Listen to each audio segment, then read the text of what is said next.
नमस्कार फ्रेंड्स, एकताच किचनमध्ये आपलं मनापासून स्वागत आहे.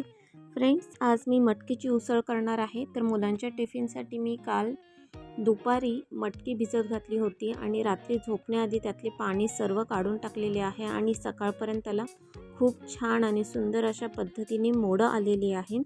तर आज आपण मटकीची उसळ करायची आहे. खूपच छान आणि टेस्टी अशा पद्धतीने ही मटकीची उसळ तयार होते आणि माझ्या मुलींना देखील खूप आवडते आणि मोडं आले की त्याला खूपच छान टेस्ट येते. मटकीची उसळ नेहमी करताना त्याला छान प्रकारे मोडं आली तरच ती उसळ ही मटकीची खूपच छान आणि टेस्टी आणि खायला देखील सर्वांना आवडेल अशा पद्धतीने तयार होते. रेसिपी देखील अगदी साधी सिंपल आहे, तुम्हाला आवडणारी आहे. तर रेसिपी तुम्ही शेवटपर्यंत नक्की बघा. रेसिपी आवडली असेल तर प्लीज लाईक, शेअर, सबस्क्राईब करायला विसरू नका. चला तर मग वेळ न घालवता रेसिपीला आपण सुरुवात करूयात. तर एक कढई घेतलेली आहे. कढईमध्ये आपण 2 चमचा तेल ॲड करायचं आहे. गॅस अगदी मंद आचेवर आहे. नंतर आपण बारीक चिरलेला कांदा तेलामध्ये ॲड करायचा आहे. तर यामध्ये मी कोणत्याही प्रकारे मसाला जास्तीचा टाकणार नाही आहे. अगदी साध्या सिंपल अशा पद्धतीने आपण ही उसळ बनवायची आहे. तर यामध्ये कांदा आपण तेलामध्ये परतून घ्यायचा आहे. कांदा भाजत असतानाच त्यामध्ये आपण एक बटाटा अशा पद्धतीने कट करून घेतलेला आहे. त्याचे बारीक बारीक काप केलेले आहेत. तर बटाटा जो आहे तो शिजण्यासाठी वेळ लागतो. त्यासाठी आपण याचे असे बारीक बारीक तुकडे करून कट करून ते आपण कांद्यासोबतच भाजून घ्यायचे आहे, जेणेकरून बटाटा जो आहे तो चांगल्या प्रकारे भाजीमध्ये शिजला जाईल आणि तयार होईल शिजून लवकर. तर हलवून झाल्यानंतर आपण त्याच्यावरती 1-2 मिनटासाठी झाकण लावून ठेवू. 2 मिनटं झाकण लावल्याने बटाटा अजून चांगल्या प्रकारे शिजला जाईल. तर मटकीला खूप सुंदर अशा पद्धतीने मोडं आलेले आहेत, बघू शकता.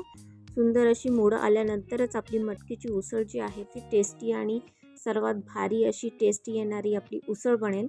तर आता आपण त्याच्यावरती कढईवरचं झाकण काढलेलं आहे आणि त्यामध्ये बघू शकता की पाणी थोडंफार सुटलेलं आपल्याला दिसेल. झाकण ठेवल्यामुळे त्याला पाणी सुटलेलं आहे थोडंफार. तर परत एकदा आपण ते सर्व जे आहे कांदा आणि बटाटा ते आपण हलवून घ्यायचं आहे आणि कांदा खूप छान प्रकारे आपला भाजला गेलेला आहे. थोडाफार ब्राऊन कलर आलेला आहे. नंतर त्यामध्ये आपण एक अख्खा टोमॅटो बारीक चिरून ॲड केलेला आहे. टोमॅटो देखील कांदा आणि बटाट्यासोबत चांगल्या प्रकारे तेलामध्ये भाजून घ्यायचा आहे. चांगला मुरला जाईल तोपर्यंत आपण टोमॅटो जो आहे तो तेलामध्ये चांगल्या प्रकारे भाजून घ्यायचा आहे. तर अशा पद्धतीने टोमॅटो, कांदा आणि बटाटा हे सर्व एकत्र करून आपण भाजून घेतलेले आहेत. सुंदर अशा पद्धतीने सर्व काही चांगले भाजून झाल्यानंतर त्यामध्ये आपण मसाले ॲड करायचे आहेत.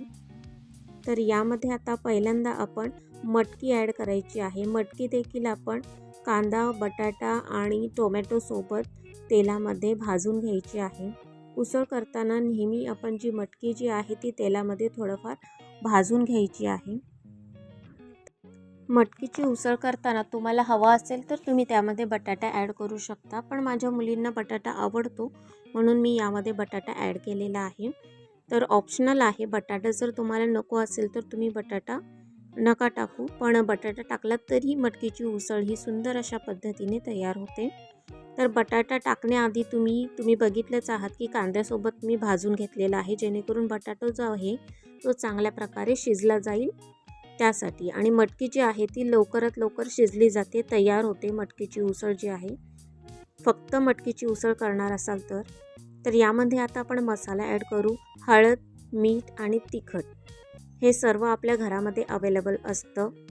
तर हे सर्व आपण घरगुतीच आपण मसाले ॲड केलेले आहेत. कोणत्याही प्रकारे आपण याच्यामध्ये बारीक केलेलं वाटण किंवा काही असं काही ॲड केलेलं नाही आहे आणि घरगुती सामानातूनच आपण ही उसळ बनवलेली आहे आणि सुंदर अशा पद्धतीने ती तयार देखील होते. तर झटपट अशा पद्धतीने आपली ही उसळ तयार होणार आहे. तर रेसिपी तुम्ही बघत असताना तुम्हाला दिसलंच असेल की मसाले मी जास्तीचे असे कोणतेच वापरत नाही. प्रत्येक रेसिपीमध्ये मी कमीच मसाले यूज केलेले आहे.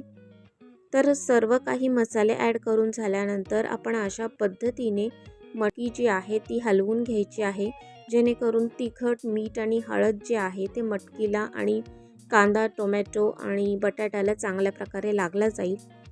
सर्व काही एकत्र करून झाल्यानंतर अशा पद्धतीने आपण ते पसरवून घ्यायचं आहे.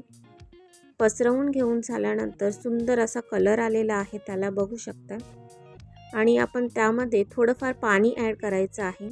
थोडंफार पाणी ॲड करून आपण त्याच्यावरती 1-2 मिनटासाठी झाकण लावून ठेवायचं आहे, जेणेकरून मटकी जी आहे ती सुद्धा त्याला तिखट मीठ लागलेलं आहे आणि ते देखील आपण चांगल्या प्रकारे शिजवून घेतलं की त्याची मटकीची जी टेस्ट आहे ती खूप सुंदर येईल. त्यासाठी आपण सर्व काही थोडंफार पाणी ॲड करून त्यामध्ये आपण झाकण लावून त्या कढईवरती ठेवून द्यायचं आहे.